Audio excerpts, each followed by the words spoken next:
Can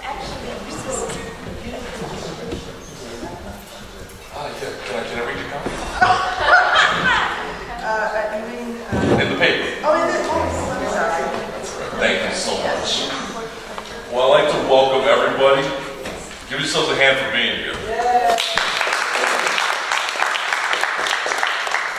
Now I'm going to read very quickly our program for today.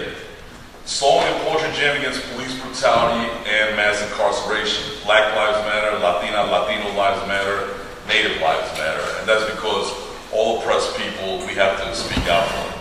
I mean, even on the American Indian population, they have the highest proportion of people killed by police brutality than any other nationalities. We need to give some acknowledgments. So I'd like to introduce, my name is Ángel, and I want to introduce these wonderful people here presenting too, but we're not the only one presenting. This is all the chance for everybody to share some words, some music.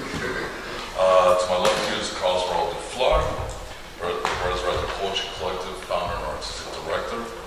What's the name of the organization? The Brothers Rising Poetry Collective, 21 plus years going.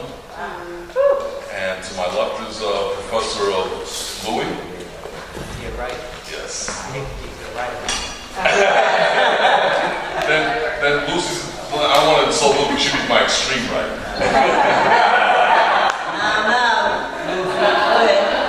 I'm underground. And we have Letitia Vansant, the performance too. So we're all in this together right here. And I think she wants to be called Sandy. Well, my real name is Letitia. So what do you prefer? Both work for me. Oh, okay. Yeah, but I perform under my real name, which is Letitia, but I also, since I was a little kid, not my name is Sandy, so I just make it confusing for everyone. Totally, you're right.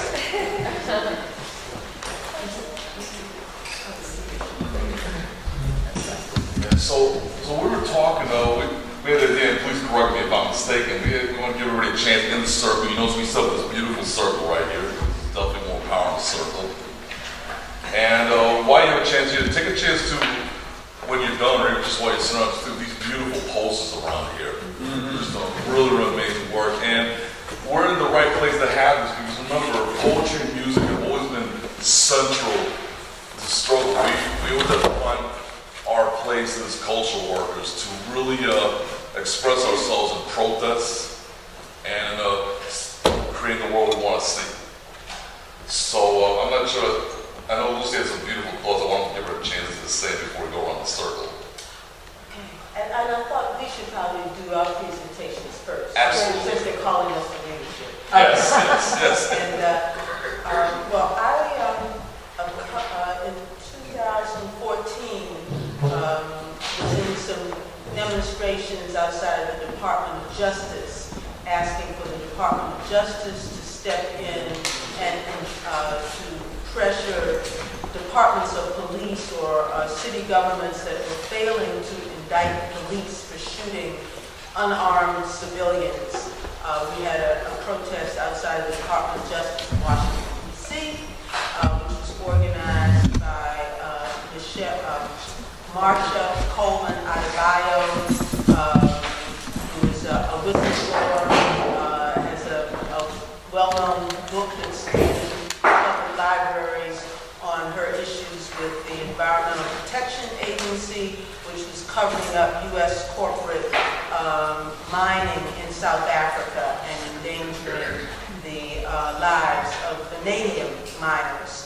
And she took on the issue of the mothers, because in various parts of the country there are mothers organizations of mothers who have lost their children to police violence.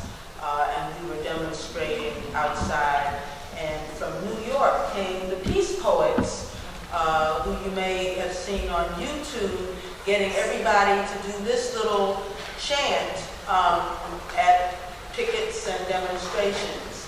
I can hear my brother crying, I can't breathe. Now I'm in the struggle and I can't leave. Calling out the violence of the racist police. We ain't going to stop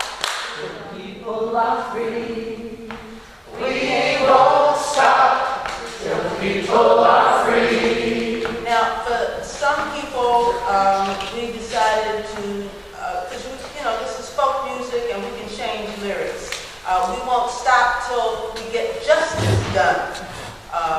Because for some people, freedom, the word freedom, the meaning has been so contorted by the commercial media in the United States that we decided that perhaps to talk about justice was to be a little more clear. So I can hear my brother crying. I can't breathe. Now I'm in the struggle and I can't leave. Calling out the violence of the racist police. We won't stop till we get justice done. We won't stop till we get justice done. So that's a song that anybody can sing, and it can go on and on while you're doing a picket line.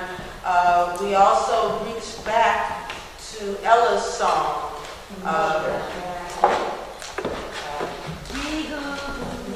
That's the chorus, but the first line is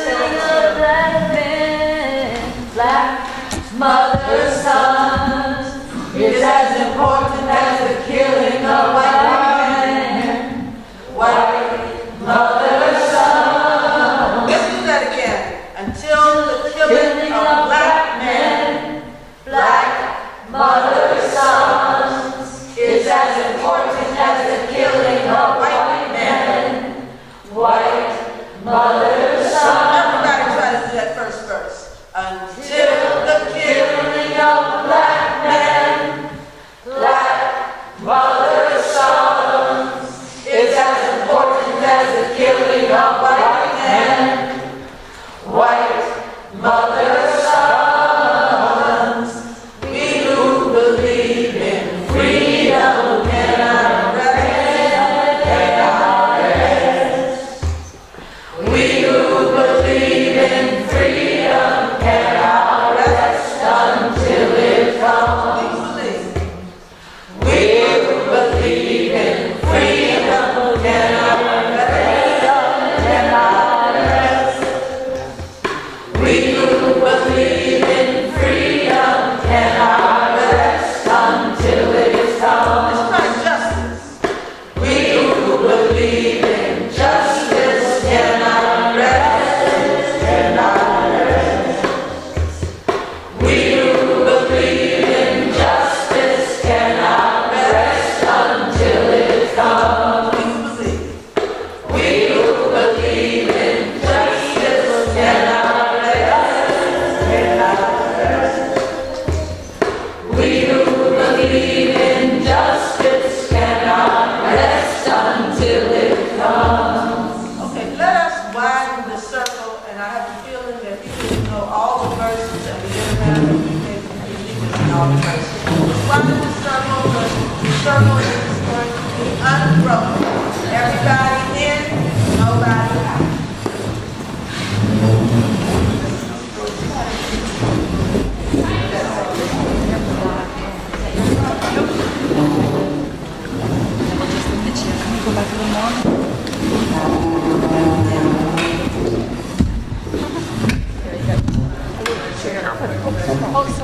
I just wanted to mention, has anybody here heard of the book Just Mercy by Brian Stevenson? Who's read it? If you haven't read it, it is a must read. It's like unbelievably important book about mass incarceration, and it'll make you cry. It's like a twin to Michelle Alexander. My pen is on loan somewhere, so would somebody make a pen available? And I'm going to ask everybody to sign in your name and email. And if you don't have an email, give me a phone number. Thank you very much. No texting? No texting? Oh, 202-840. But if you have a poem that's on a text message, please, you're welcome to read it. The other song that I wanted to do with you is None of Us Are Free, which is a Brenda Russell song recorded by Ray Charles, recorded by Solomon Burke, and available on YouTube for free. And also our DC Labor Chorus version is now available on YouTube. You better listen, my brother. If you do, you can hear. There are voices still calling across the years. They are crying across the ocean. They are crying across the land. And they will, till we all come to understand. None of us are free. None of us are free. None of us are free. None of us are free. None of us are free. If one of us is chained, none of us are free. Let's do that last time. None of us are free. If one of us is chained, none of us are free. Two more times. Till you get it. None of us are free. If one of us is chained, none of us are free. None of us are free. If one of us is chained, none of us are free. There are people in darkness. They just can't see the light. If we don't say it's wrong, then that says it's right. We got to feel for each other. Let our brothers know we're here. Got to get the message. Send it out all loud and clear.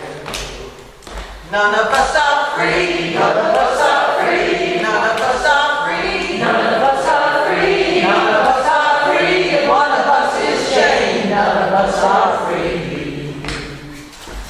Well, I swear to you, salvation isn't very hard to find. None of us can find it on our own. We got to join together, spirit, heart, and mind. So all the souls who are suffering know they're not alone. Ooh, ooh, ooh. Ooh, ooh, ooh. Ooh, ooh, ooh. None of us are free. None of us are free. Let's try to ooze again. Ooh, ooh, ooh. Ooh, ooh, ooh. Ooh, ooh, ooh. None of us are free. None of us are free. None of us are free. None of us are free. None of us are free. If one of us is chained, none of us are free. If one of us is chained, none of us are free. If you just look around you, you're gonna see what I said. That the world's getting smaller each passing day. Now it's time to make some changes. It's time we all realize that the truth is shining right before our eyes. None of us are free. None of us are free. None of us are free. None of us are free. None of us are free. If one of us is chained, none of us are free. It's a single truth. It's a single truth. It's a single truth. We all need to see. We all need to see. None of us are free. If one of us is chained, none of us are free. And there's another nice part. None of us, none of us. None of us, none of us. None of us, none of us. None of us are free. None of us are free. None of us, none of us. None of us, none of us. None of us, none of us. None of us are free.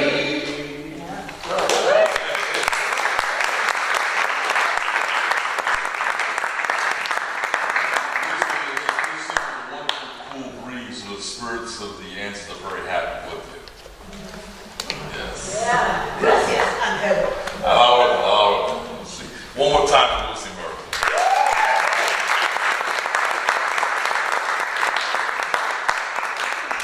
Said it'd be a good time to switch to some spoken words. I'd like to invite to my right, not politically, of course, Professor Lloyd.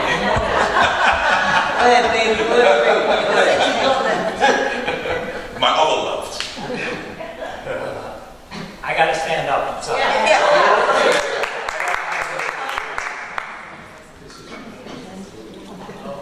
War on drugs, war on drugs, war on black and brown. This is exactly what's going down. Don't look in the book, take a good look around. War on drugs is war on black and brown. Everybody knows black people get high, and everybody knows white people get high. Who gets higher is just about even. Statistically even, say it's even Steven, but who goes to jail is the brown and the black. If you don't think so, you've been smoking crack. Drug use is everywhere, but who goes to prison is not shared. White college kid does dope in his dormitory. Ghetto kid on the corner goes through the reformatory. Same act, same fact, but not the same end. What you saw about the law, that's just pretend. Ghetto kid goes to jail for using drugs. White kid gets counseling, rehab, tough love. And you didn't hurt nobody, but yourself. You didn't lay a finger on nobody else. But drug use can get you some time. You wonder like thunder, where's the crime? Because we know white collar gets frisked and stopped. You can trust white collar gets busted by the cop, and it's your lawyer who saw you, else the public defender. In the end, he's so busy, he don't care where they send you, and it's years of charges. That time's long. In court, the cop's always right, and you're always wrong. And you know the DA wants a conviction. More conviction is his job description. It's all played out and laid out, plain as could be. The guy from the ghetto better cop a plea. You do time for the crime, and when you come out, your soul gets parole. Without a doubt, you serve that out. You think you're through, but the law is not through with you. You go for a job, and every time you come to the line where you got a sign, I committed a crime. Housing you saw, oh, close the door. We don't take criminals here no more. Sometimes no food stamps, no public assistance. Looks like the system don't want your existence. You can't float your boat. You get that note they send in the end. You can't even vote. It's bitter medicine, but you got out to prison, and you are now a second-class citizen. And for y'all on the fence in this great audience, are you pure and so sure of your innocence? You maybe once tasted and then got wasted down in the bar, grumbled, stumbled, and then drove the car. Maybe once fooled the doc, an extra painkiller. You were feeling like you fought the thriller in Manila. Yes, indeed. Maybe you smoked a little weed just to get a little high, blew a little coke just to give it a try. Break these laws without pause and without fail. If you got the money, you won't go to jail. Because the war on drugs is war on brown and black. You don't got the dollars, look out, Jack, because it's a war on those who can't fight back. The war on drugs is war on brown and black. And at night, you might not want the sight of jail in your neighborhood, but the prison business is doing good. Private prisons make good investment, make money off the guilty, money off the innocent. Prison contractors got big-time investors. They need drug users, three-time losers, political protesters, guards white, prisoners black. Corporations get workers. They don't gotta pay back. And with the jail, without fail, full of black and brown, without a visit, what is it that's really going down? It's hard to ignore. Big people can't use the N-word no more, but they still want control like they had before. They got words that are minimal, even subliminal. You can't call them a nigger, you call them a criminal. And for criminals, it's true. We know what to do. They're second-class citizens through and through. And this situation across the nation is called mass incarceration. More people in jail than any other country. We got more prisons. We spend more money up, down, all around. It's come to pass. Millions of people are now second class. And politicians, you find, talk out of their mind. The police and the law are colorblind. Now, I see color. You see color. When we took a look, we see one another. What we do about color, that's the test. In the heart, can we start to really do your best? Because when the last nail fills the jail with black and brown, even the white working guy might go down. And you be high as the sky, and someone might snitch, but you still walk free if you're white and rich. And crime's not what it seems. It's not in your genes. When you got them at the bottom, we're all human beings, and we're either going to learn or burn together, not make up fairy tales. Our kind is better. So it's not a few bad apples, it's the whole system. Jew, Muslim, or Christian, just look and listen. Millions of people in cages. It's not very nice, in or out of prison. We all pay the price, because the war on drugs is war on brown and black. Stolen lives that never come back. It's not a war on thugs, not a war on crack. The war on drugs is war on brown and black.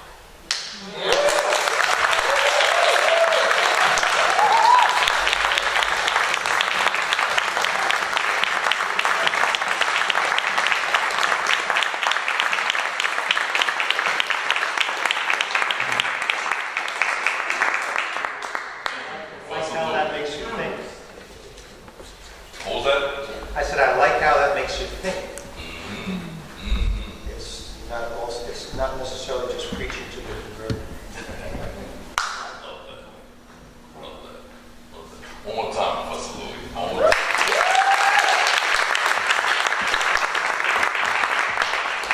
I can't avoid making a comment on what he said. We always need to try to make things that everybody can hear. That everybody can hear. Always. Something. We always need to try to. Okay, we'll come back to the musical notes. So I'd like to invite Sandy to make your presentation. Sure. I left my guitar over there, but I guess it's been hard to figure out exactly what angle to come to this because different pieces of activism all run together, of course. But in Baltimore, I'm a member of a group called Showing Up for Racial Justice.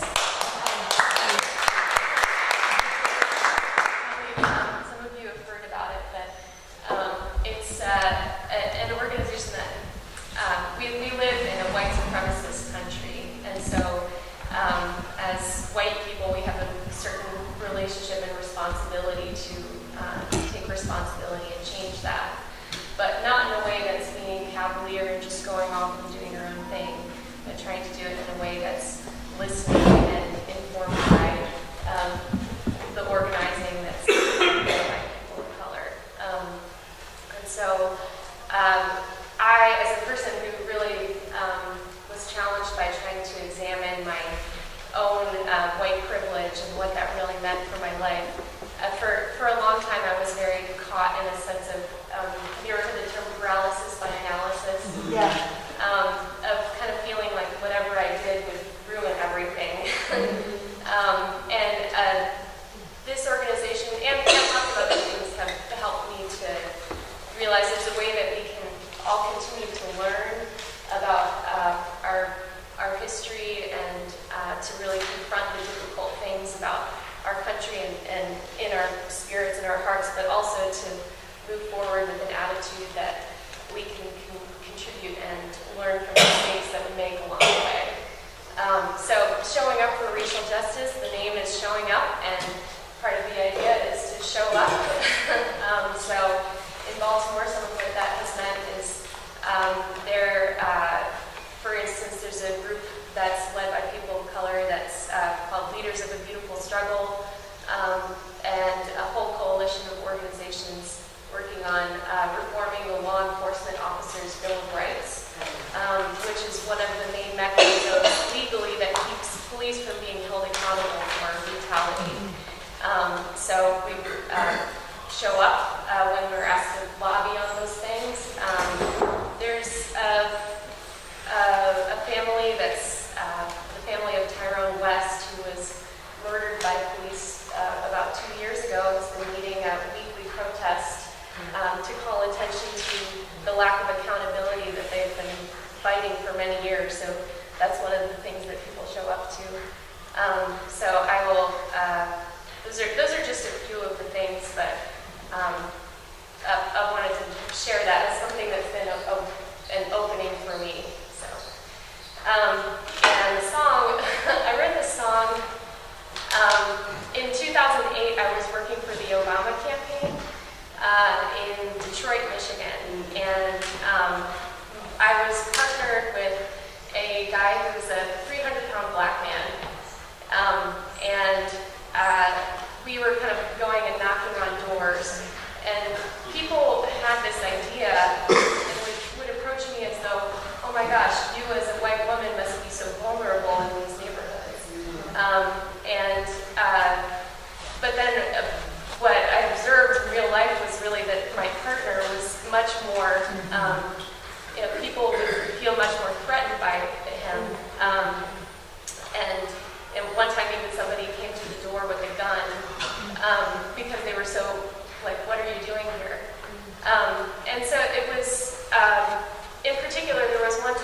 we were, let's see, it was the end of the day, it was getting dark, and we couldn't find him for, maybe about 20 minutes. And we were in a place that was kind of a very, what I perceived as a peaceful, mostly white, suburban kind of feeling neighborhood. And we finally found him, and he was visibly shaking. He was so afraid because he had known that that neighborhood was called a sundown town, which was, back in the day when the segregation was technically made illegal. Many townships had these informal policies of saying that Black people were not welcome there after dark. And there was an implied threat of violence through that. And so I learned about this concept of sundown towns and discovered that there's a lot of neighborhoods in Baltimore that also were effectively sundown towns, and even some of the places that I grew up. And so, especially last year during the unrest, there was a lot of organizing going on. I'm sorry, I feel so nervous talking about this, but there was a lot of organizing happening to kind of show a presence of peace and justice out in the community, even as violence was occurring. But some people were afraid to go out and were afraid to go out and show up to these things. And so it made me think a lot about the concept of safety and what is it that makes us feel safe.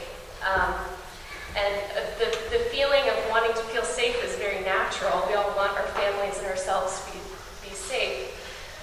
But that's used as a justification for so much violence and so much discrimination.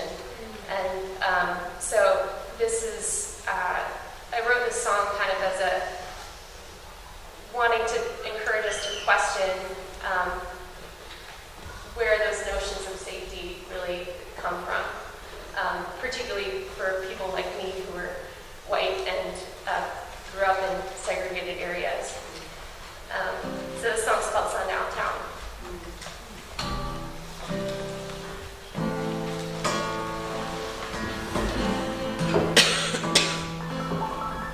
Some people say it was by some places we should go and some we should not.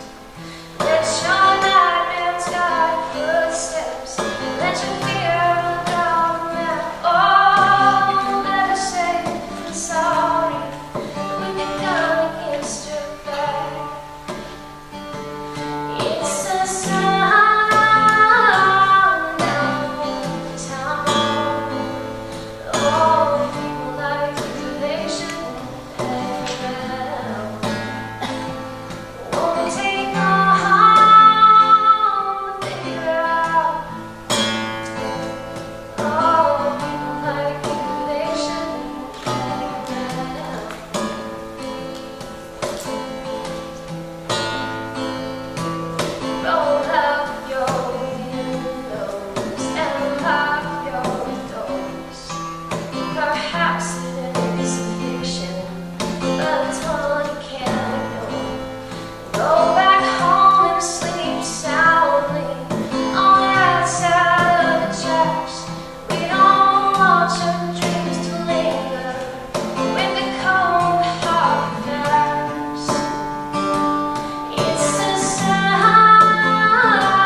thank Luci for recommending us and to come on board for our little presentation.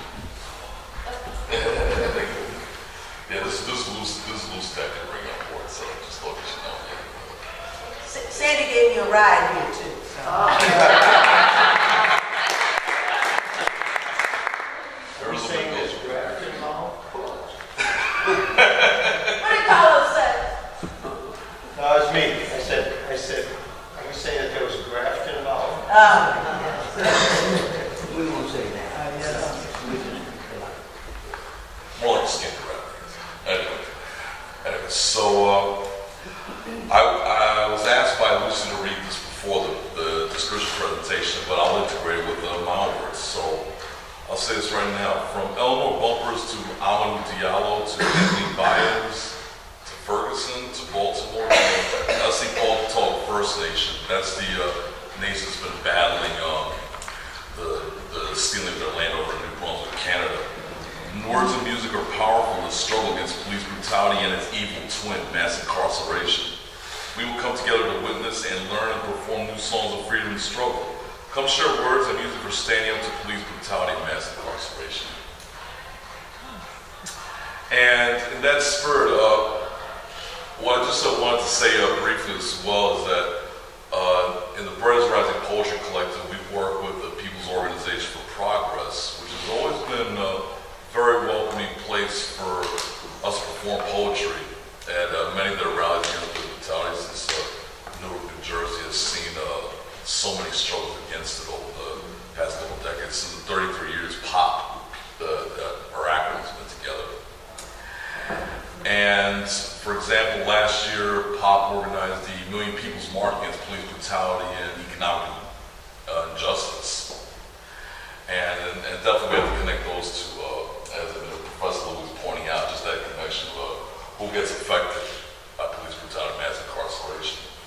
And that's very good to point that out. We also had a 381-day protest for justice and freedom. And that was commemorating the Montgomery bus boycott.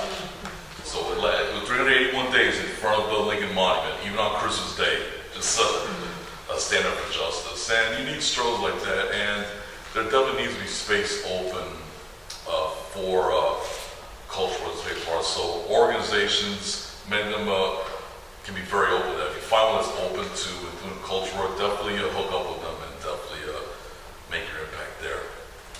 And I wrote this piece to the mothers, to the fathers, to the grandparents of the disappeared. To a sacred bond between mother and child. It can be broken in body, yet it can never be broken in spirit. Justice stands attention at a sacrifice that painfully, yet they must bear. To the mothers, to the fathers, to the grandparents, we will not let your sacrifice be forgotten. They may lie about you. They may insult you. They may say you do not exist. As you shout against, defiantly, against death on a hot street. Death in a prison cell, slowly. It is all genocide. A word that devils rather you not speak. You know you cannot stop speaking. You are the justice bearers. Against you, no attack can last. Against you, no attack can last. To you, justice bearers.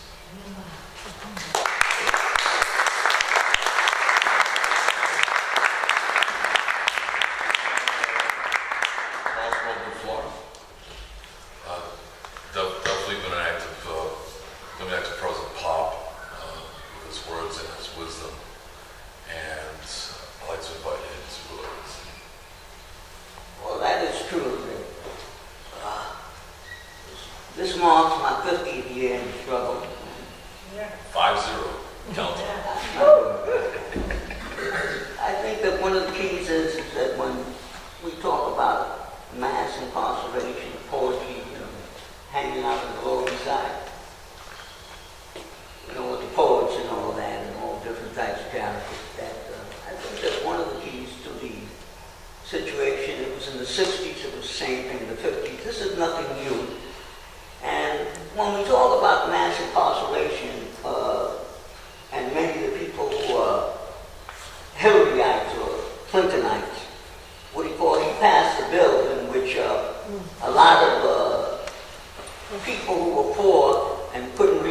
died and was probably smoking a crack pipe or a joint or something like that, and they went to jail innocently. But this has been going on since the process of time. This is nothing new.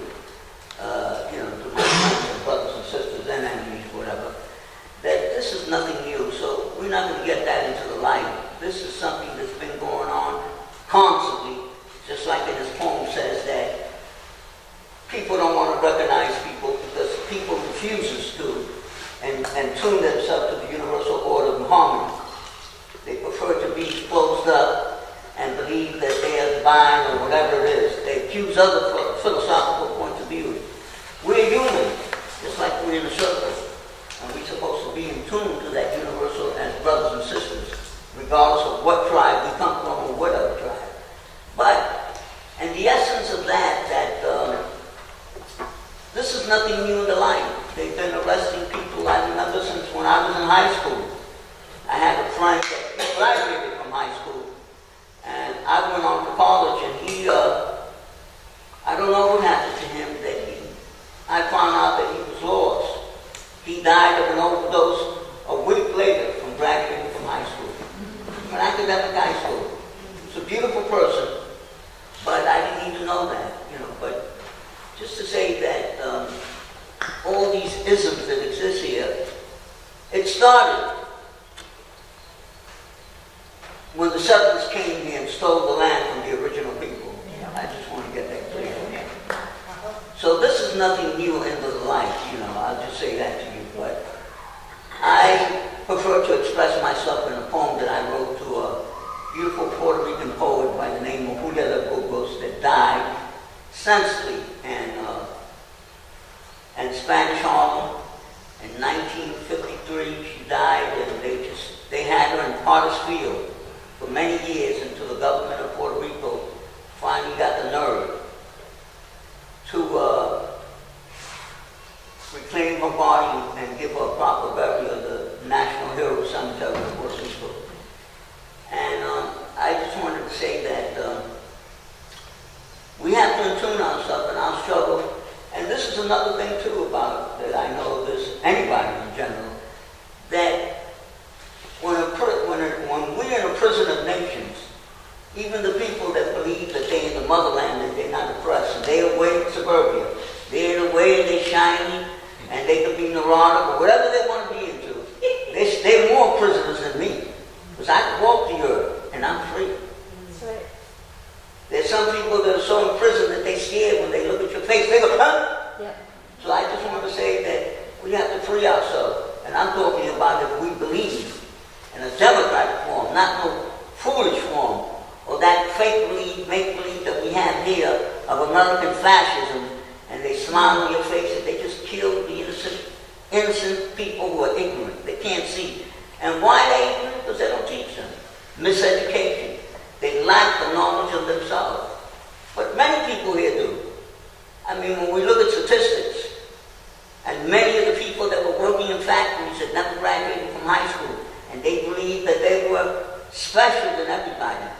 And all of them they find themselves in Ohio and Springfield with no chance. And they say, I can't take it! I can't take it! And they're drinking alcohol, they're using drugs, and they're dying at the age of 40. It's not just, it's interrelated. We're all interrelated. We're not separate. I don't care what people say because I know the psyche of the minds. I mean, the mind does play a large part on our detective, and we have to communicate with each other. And we have to be human. We have to get out. That's why we're in a circle, to heal ourselves, just like a power. We have to heal ourselves. So I just want to say that, just like that saying right there says, we have nothing to lose but our chance. That's the key right there. And before that, anything else. I don't want any other things. I just look at it like this. I talk to friends, and I have friends that say that they're heavily into science. And I said the first thing for science is to be a friend and to be human. Because when you're human, you can free yourself. I'll keep quiet now. It's too much. I'm not in the mood to talk too much, but I like to say that I wanted to share this with you and to be part of the group. It's called 100 Flowers in honor of Julia Burgos. I'm going to take off my glasses to read that. I can't read with my glasses. like an echo of Tuaman, Julia de Burgos. It reflects the bright surface of a flower from the seeds of Rio Grande del Sur and the island of Borinque, passing the flashlight of a palm tree. When a coquille speaks, she has witnessed cruelty, inhumanity to la madre tierra, to the mother earth. And in 1898, in a small piece of earth in the middle of the Caribbean Sea, a place filled with people dressed under the sun, with a smiling face, they came out of Wall Street, screaming people have not forgotten that our love, Julia lived by the old ways, and I would never be a slave. From the rising fist of a message of her generation, Maria Gracelia and Juan Antonio Ferguson, the working people that worked until dawn in the borders of Manhattan, while life seems to be somewhat forgotten. This love of mine, where the voices of freedom, to laugh, to love, to move, to listen to the drumbeat. Over the vast empire of darkness, I have faith in fortune. To bear hope, to create hope of a day of enlightenment, for democracy, for human rights, for peace, for justice, for love, until the last word, last struggles forever.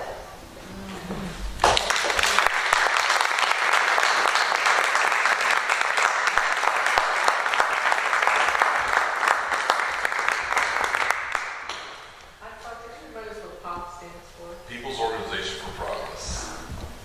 Thank you. And gotta say, even Julio de Burgos spoke out against the justice, the incarceration of Don Pedro Bumpurs. The prison authorities burned his body with radiation. They want to see how much you could torture people. And that went on for He could sleep in a bath. He could sleep in a bathtub. yes. So he would still be X-rays. He wasn't proud of that. And then the other thing was that this is the 51 years that he died. He died in 1965 in April. And a doctor from PhD of law, graduated from the University of Harvard. And Julia, which fought and spoke and bred. And Julia was a committed revolutionary that if it wasn't for an old friend, Jack Abuelo, that put together the book together that was called The Selected Works of Julia de Burgos. You remember Jack Abuelo? You might know.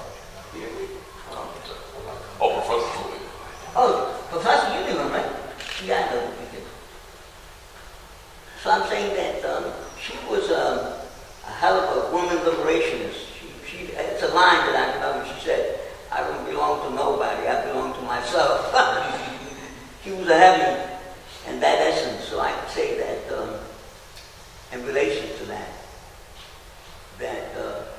and also as a member of the People's Organization for Progress, I could say that that march that we had, and there's a few of us here, you know, that we are part of, that we come every year to share our culture, our poetry, and to learn fellowship, to learn, you know, if you want to use that word, I don't use it because, but I'm saying that brotherhood, sisterhood. So I'm just saying that solidarity. I like that word. Thank you. That's the correct word. I don't like the other. I just wanted to bring up something which is, you know, I came of age in the 60s. I did. And how many people is that the case? And, you know, we had millions of people marching for social justice, for workers' rights, against the war, etc. We had all these organizations, SNCC, the Black Panthers, who were slaughtered by the power structure. And, you know, it's well documented, there's stuff on TV. You know, myself, I went to work in a factory in Milwaukee. Okay. And most of the workers, the 50% or more, were black workers. And they lived in beautiful homes, and they could send their children to college. And I'm not saying that we didn't have racism and police murder, we did. But we also had progress as a result of those mass movements. There were a lot of efforts at prison reform going on in the 60s. All of that got reversed. And I think it's important to talk about economics and class when we talk about racism and mass incarceration, because, you know, it used to be 70% of the economy were these industries where people could get union jobs. It used to be that 35% of our workers were in labor unions where they had, you know, a grievance procedure and rights. My union president was a black leader, Paul Blackman, dynamic leader, not only in the factory but in the community. And all those jobs have been wiped away. It's now 20% that's industrialized, and they've exported the racism to China and Bangladesh, where people are dying in fires like we saw in the Triangle Shirtwaist Fire in 1911. It's happening in Bangladesh now. People are working for 50 cents an hour or less. So yeah, this racism that, you know, is tied into our economic structure is now a global economic racism. And I think it's important for us to look at that. I mean, Bernie talks about the 1% and Occupy Wall Street. I think, you know, the neighborhoods where people lived in really good conditions in our cities are now like war zones, you know, boarded up housing. I drove through the neighborhood in Baltimore where the riots were. My cousin lives there. And, you know, it's an incredible transformation, and it's really tied to the economic inequalities is the point I want to make. That's correct. It is economic. Create a difference. We have to create a difference. Mike, you had something? Oh, yeah. Oh, okay. Actually, I raised my hand to say something. But as a particular book I would like to recommend. It's not perfect, but also, especially if you are a teacher, you may want to look at this book because it goes chapter by chapter and the questions in the back. But it's a book called Waking Up White and Finding Myself in the Story of Race. Waking Up White and Finding Myself in the Story of Race. And it's written by this New England woman who is about as white bread as anybody you could imagine, who is liberal, well-meaning, from a well-meaning family, and she goes in and starts teaching. What's her name? I cannot remember. I told her, oh, you know what? Debbie Irving. I'm Right. sorry? Debbie Irving. Debbie Irving, that's right. Oh, Debbie Irving. Right. And, you know, she starts working in schools that have, you know, and has coworkers who are black and kids who are black, and she realizes some of the stuff coming out of her mouth is like, you know, and, you know, she keeps putting her foot in the mouth, but she bravely writes about it. Yeah. And it's really an excellent book, and I really recommend it to everyone to read. Can you give us the title of the book? Supposedly Waking Up also White. Angela Davis. Waking Up White. Waking Up White. Yeah, Find Angela myself. Davis. That's all you need is Waking Up White. Okay. Anyway, this is a song I wrote. It took me many months to think about and go over. And it's also something I felt like I want to be able to play to people who at least are just questioning. So it's called Living While Black. Oh, I've really been uneasy just walking around, or felt there was a target on my back. But if your skin makes you step lightly on the ground, maybe you're living while being black. And if you're a boy, they'll still treat you like a man, but that goes both ways for a fact. And your hoodie's a mask to the children of the Klan when you're walking while being black. It's that unwritten law that's so hard to follow, and ignorance is not an excuse. And if you deny it, your words are just hollow, talk's just a way to cover the truth. Say you're trying to make a living, bending the law, selling cigarettes out of a pack. Well, that's cause for assault. It's your own damn fault. Just try breathing while being black. So If you're in Walmart holding the wrong toy, or driving and not looking right, or offering comfort to your dying boy, there's no way to predict who you make up time. You've got no word that can carry the weight of Fox News and all those other hacks. You're the life of the party, just around too damn late, 'cause you're living while being black.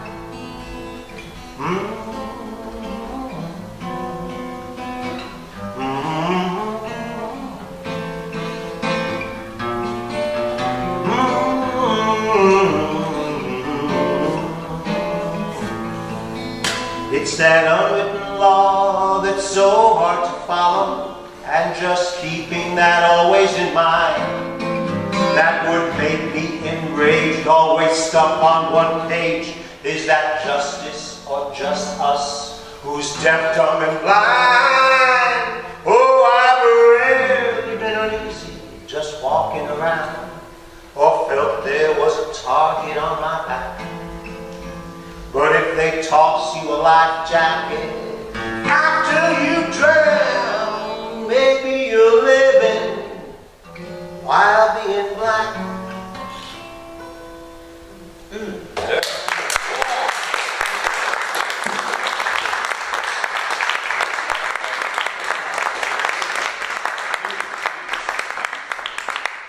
Before we throw it out to other participants, and I'm hoping that Charlie King will share his song, I'd like to say that I had a good conversation with Sandy about the need to have positive and uplifting material around this issue, which is difficult when we're focusing on trauma and tragedy.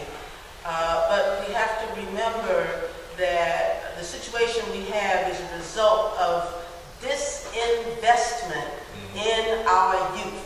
Disinvestment in education, in recreation, in job training.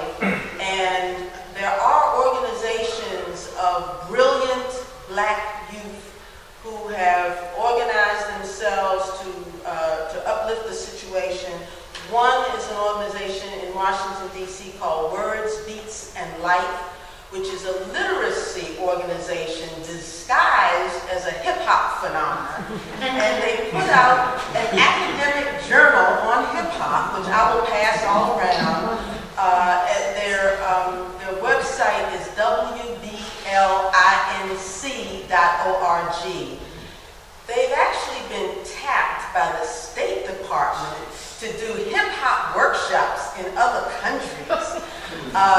Because they're so successful in doing, hip-hop is not only the dance, the beats, the graffiti, and some other things. It's 6 different things, 6 different aspects of the culture.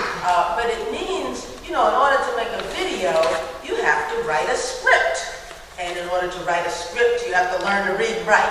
So, that's what Words, Beats, and Life is doing. I'm sure in other locales there are similar organizations run by smart young black people that we need to support.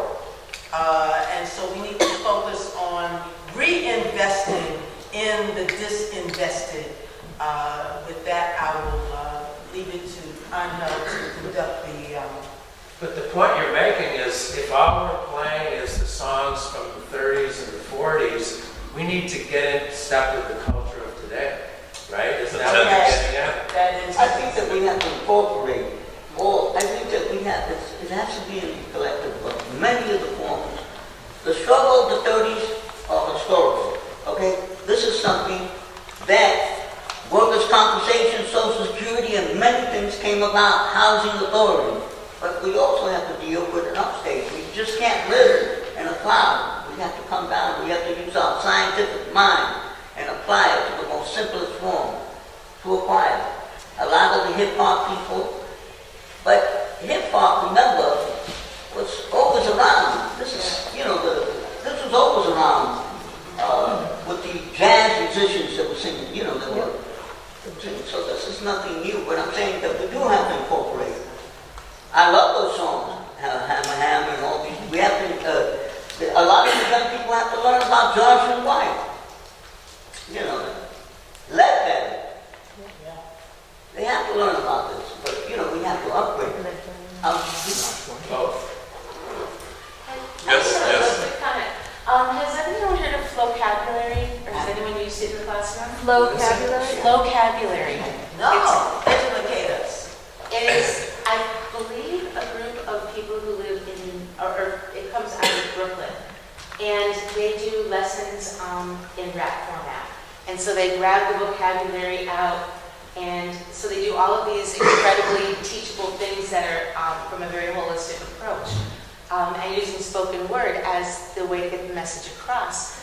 And you can go into science, social studies, you know, you can just hit on all these different things and you'll get it. And they have different visuals. It's not someone standing there rapping. It's some of it is a little bit reminds me of Schoolhouse Rock, a little bit, but it's hip hop format. And so they have, the one that I love the most is current events. They do news of the week and then they do news of the day and they wrap it all out and it's so good. They just upped their price. So I have a free trial for this year. Last year, I was able to afford it for my classroom. This year, I think they want like $900 for the year and to have everyone in the school have it.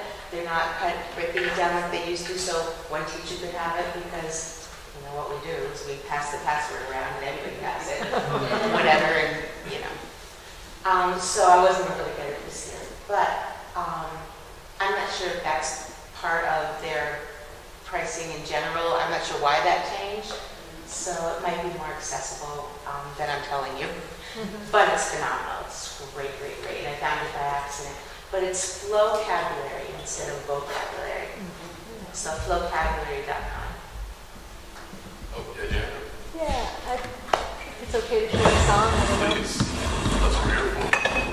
And what's your name? My name's Chris Olano. I live in Albany. I did this song a few years ago at one of the winter gatherings, but a lot of people here weren't there, so but it was worth doing again. I live in the capital of New York, and it thinks it's a big shot town. It's really a small town. You know. Would you like to come and sit where I am so that the video camera can get you easily? Yes. Sure. I cooperate with my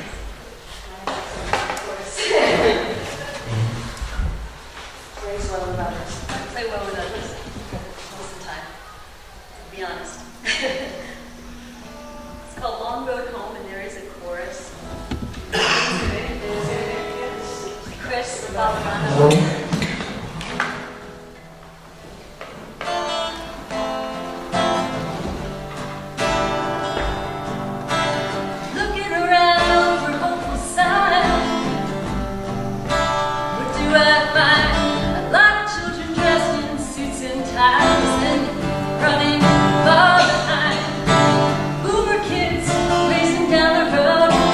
Working like hell to stay alive and playing like magic.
and ultimately it leads to execution. Same old devil's hole is that of the past, except now it's made of steel and plexiglass. Solitary units 10 by 8, oh, millions a year, oh, ain't it great? No, we got a long road to get back home. You and me, babe, a long road to get back home. Such a long road.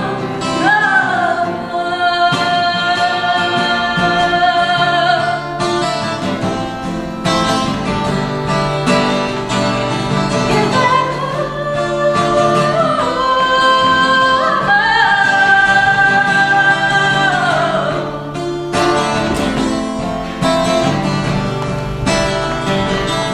So what's the point of the song, you say? You're never gonna change things anyway. No, reality is not a very pretty sight. When toddlers are out walking the streets at night and homeless kids with hungry eyes stuck inside for a cute disguise.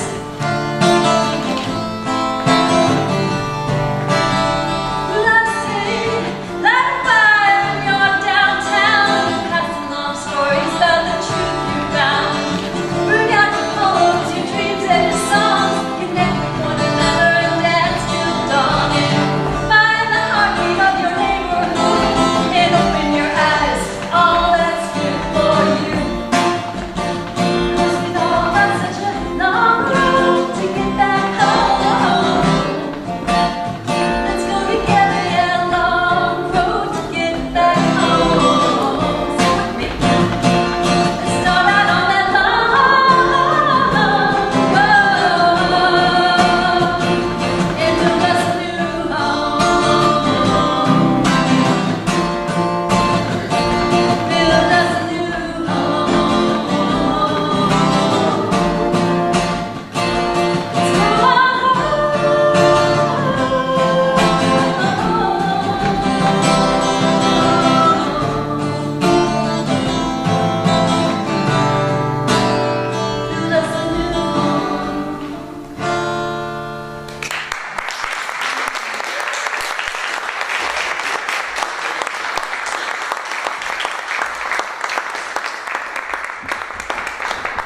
It's been a while, sorry I missed up the last few quarters, but thanks for singing That if was you could. fun. We didn't know that.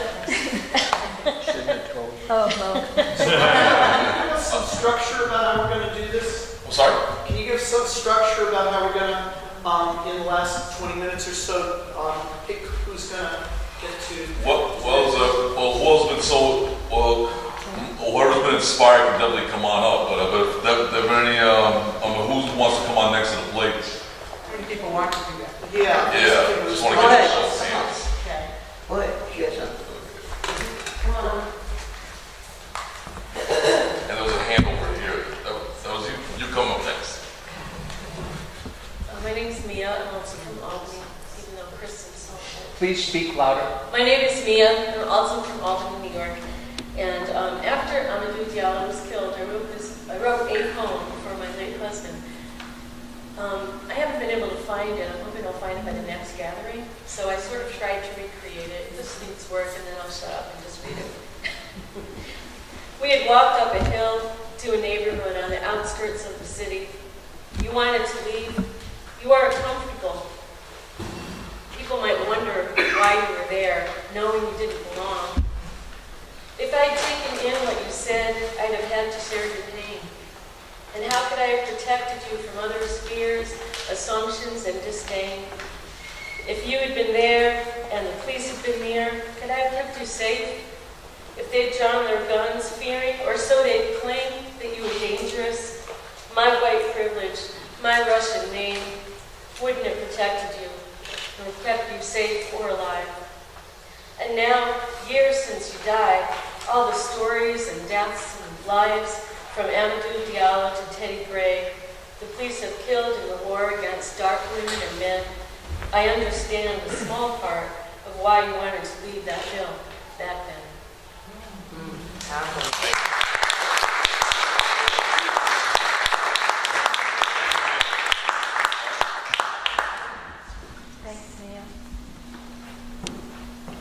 who's next?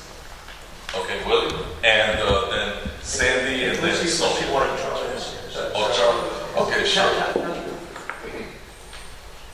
Okay, after Sophie, then Charlie. How's that? How many people heard the story of the white North Miami police who were doing target practice?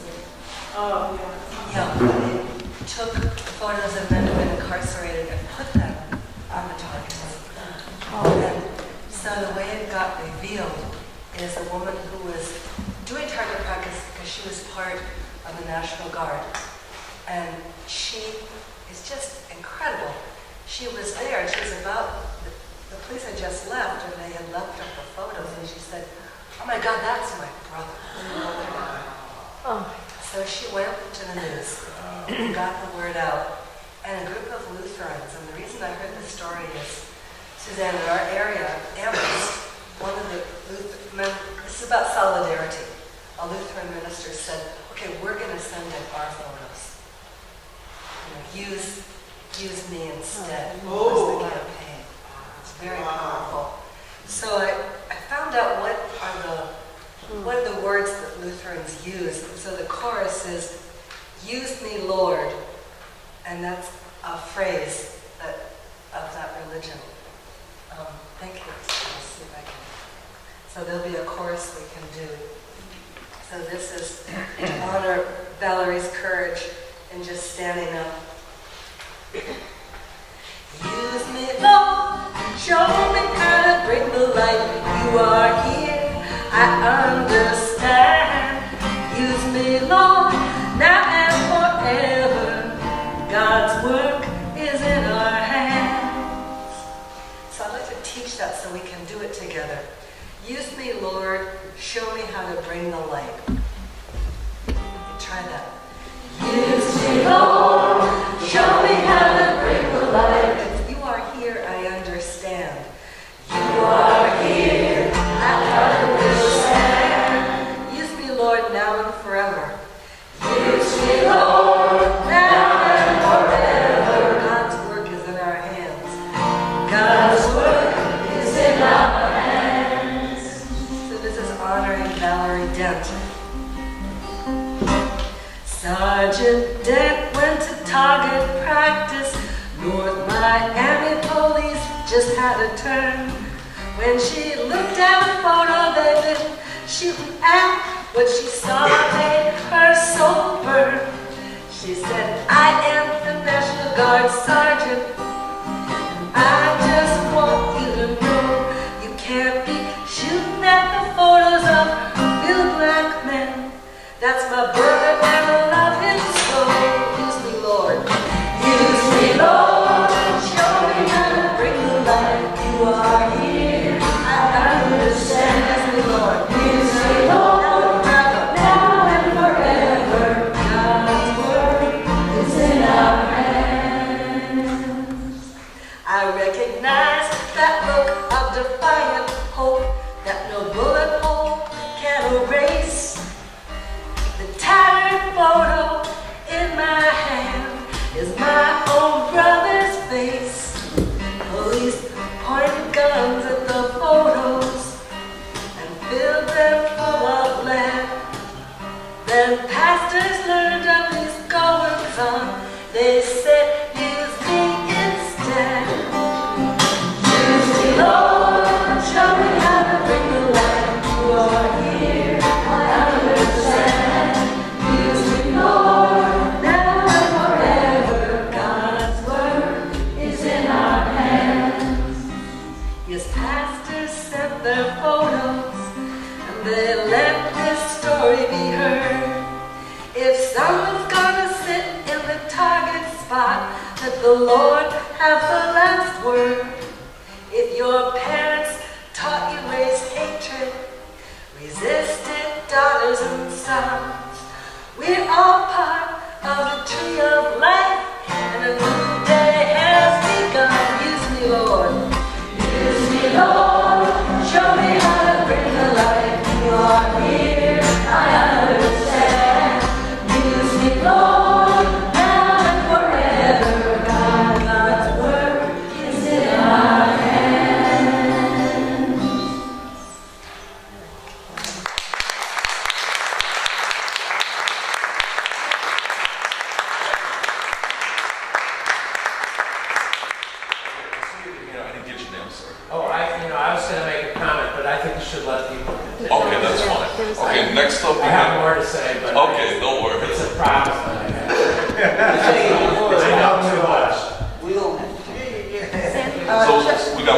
next. And who else? You had Sonia. Yeah, I got Willie, then Sandy, then Sonia, and then I got Charlie. Charlie. Okay. Hello everybody, good morning. My name is Willie Velasquez, and I'm glad to be here. It's my first time here in this place. Welcome. There's many issues that we are facing. The struggle continues. Everybody talking about different things that affect us in the daily life: inequality, police brutality, housing, job, you name it. We are in the time of elections, and people have illusions in voting for Bernie Sanders. But in reality, I would suggest people that it's time to think about independent politics, about breaking away not only with the Republicans, but with the Democrats, because as long as people are tied with the Democratic Party, we're not going nowhere. So it's time to think big and go forward, because otherwise we will be in the same situation. Talking about people talking about white privilege, I think that's relative, because this is empire in decline, and everybody, not only people of color, but the white folks going to suffer the situation, because employment and equality is there. Right now, what we are facing is a savage capitalism with neoliberal policies. Though they try to privatize everything, even the post office. Neoliberal policy, they try to privatize everything and to cut service or even eliminate. I come from New York, but from Puerto Rico originally. Many people think that what's happening in Puerto Rico doesn't affect people here, but yes, it affects here. For example, the situation that we live in Puerto Rico as a colony is a recolonization, because the socio-economic crisis, the federal government tried to take advantage, impose the people of Puerto Rico in paying a big debt, a debt that they didn't make. They experimenting with Puerto Rico, what eventually they can experiment in other U.S. territories and even in the states. So I want to let people know to be aware of what's going on in Puerto Rico, that eventually Puerto Rico is the tip of the iceberg, but what's going to come to U.S. mainland, because people think that Puerto Rico is the island, that what happened there is all problem. The problem is complex, and Puerto Rico showed the situation that is going to come here eventually. Finally, I have bring some newspaper that I want to give to everybody. Thank you. Thank you.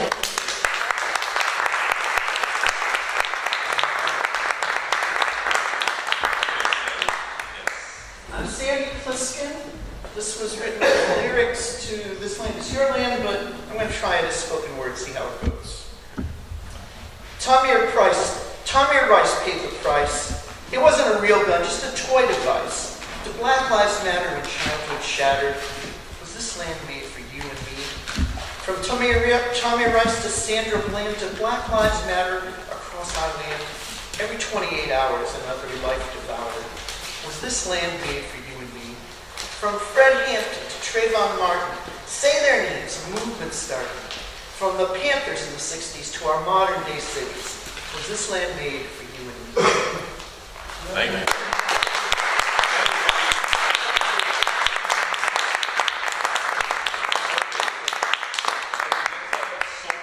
Charlie, anybody else want to share before we go? Okay, I'll put you up to Charlie then. Okay, sure. Something that people can look at that.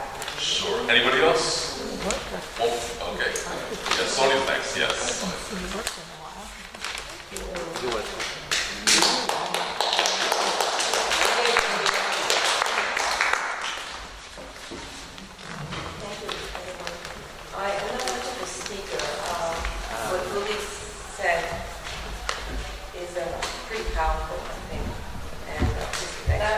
Sorry, can you say it louder?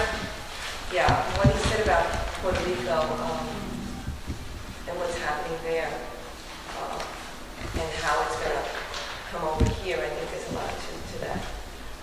What I'm about to share with you is very personal, and it could be very sentimental for many people. It is certainly for me. And so I came here when I was 2 years old. It was during a period of time when it was there was a lot of poverty, and still is in Puerto Rico. My parents came here for a better life. And so I found myself missing the island. I went to the island for the first time that I can remember when I got married. And so there was a connection for me in terms of just being Puerto Rican and that being my culture. And so one day I was sitting at home in my apartment in the Bronx and found that I was really missing the island. And so a song came to me. So what I'd like to do is I'd like to recite the song actually as a poem, and then I'd like to sing the song in Spanish. Great. Okay. And so the title is Mi Isla, on my island. They removed me from the palm trees, so beautiful, so green, raised in the streets of the city. Although there are radiant, brilliant lights emitting from huge concrete buildings, New York doesn't call me like the mountains of my island, bringing comfort to me. The families, the neighbors, in my town of origin, those are the sentiments that make me smile.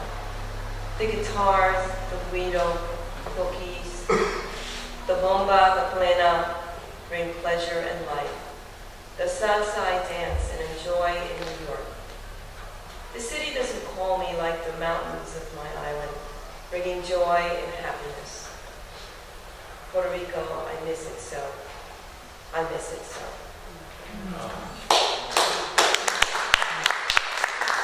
I'd like to sing it. Me sacaron de entre palmas, tan bellas, tan verdes, criadas sobre calles en la ciudad, aunque luces tan brillantes, de gigantes concretos, Nueva York no me llama como montañas de mi isla que me hacen sentir. Las guitarras, el sonido del guiro, los coquí, la bomba, su plena, que me dan de vivir y la salsa que baila. Y gozo en Nueva York, la ciudad no me llama como montañas de mi isla que me hacen sentir.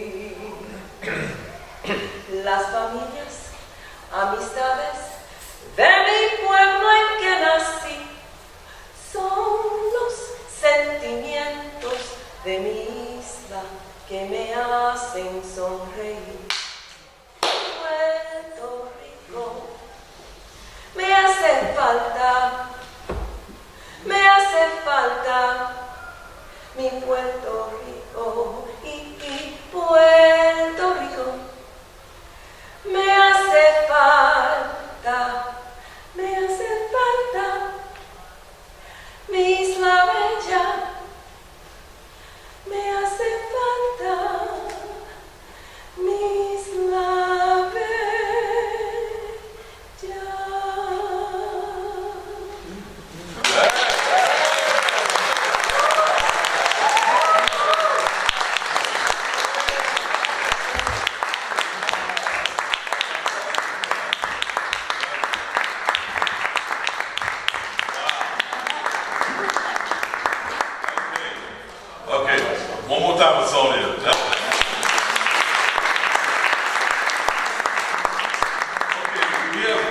I guess he needs you to time, if I'm not mistaken, we're almost done. So we're gonna have Charlie and Toby's gonna close us out. Okay. Why don't I take what I need to say and then Charlie? Okay, fine. Mine's just something to announce. So there's a group in Philadelphia called Power. People organized to witness and power. Philadelphians organized to witness and power and resist. Rebel.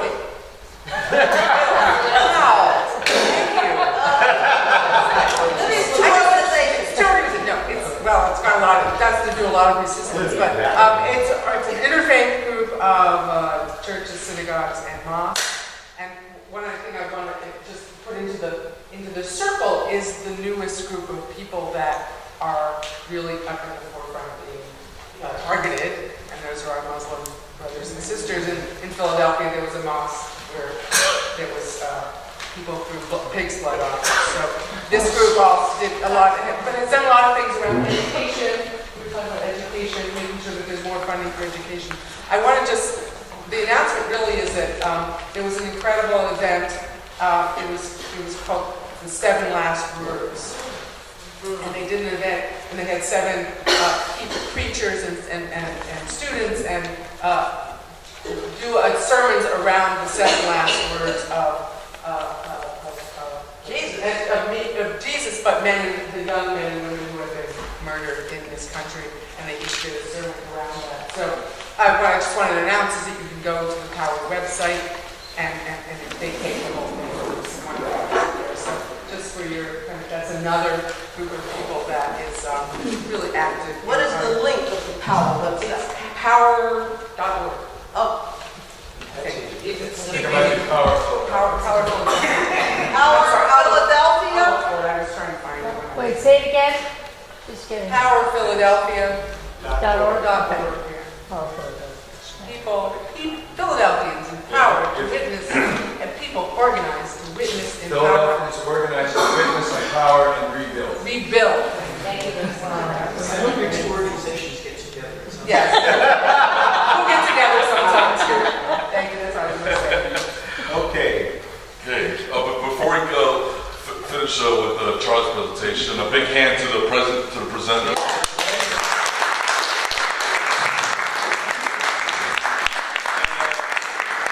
And those who stepped up to the mic, let's take it.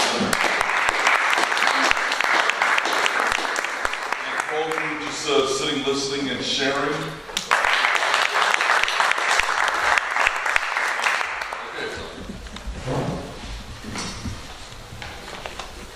By the latest estimation, black men in the prime of life, due to mass incarceration, taser, chokehold, gun, and knife. Notwithstanding loud entreaties, falling on disdainful ears, now are an endangered species. 1 in 6 have disappeared. Father, brother, son, or lover, 1 in 6 have disappeared. Stolen lives we can't recover, 1 in 6 have disappeared. Every home bereft or broken, every bond that we hold dear. All the love that's left unspoken, 1 in 6 has disappeared. Elder, mentor, willing student, 1 in 6 have disappeared. Damned by forces, jurisprudent, 1 in 6 have disappeared. Master, journeyman, apprentice, pacifist or bombardier, teacher, lawyer, doctor, dentist, 1 in 6 have disappeared. Out in Ferguson, Missouri, 2 in 5 have disappeared. Numbers tell a harder story, 2 in 5 have disappeared. Genders equal at beginning if they live past teenage years. 60 men, 100 women, 2 in 5 had disappeared. Ends the song that's sung in sorrow, 1 in 6 had disappeared. Even if we change tomorrow, 1 in 6 had disappeared. Reparations and repentance, justice rendered, life revered. Still we hear the heavy sentence, 1 in 6 had disappeared. 1 in 6 had disappeared.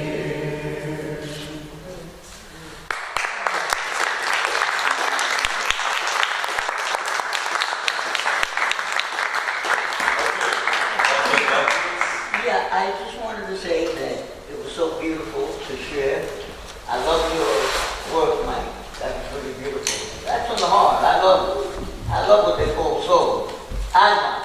And when I go, I just like when we talk about Sonia, it's from the heart, you know.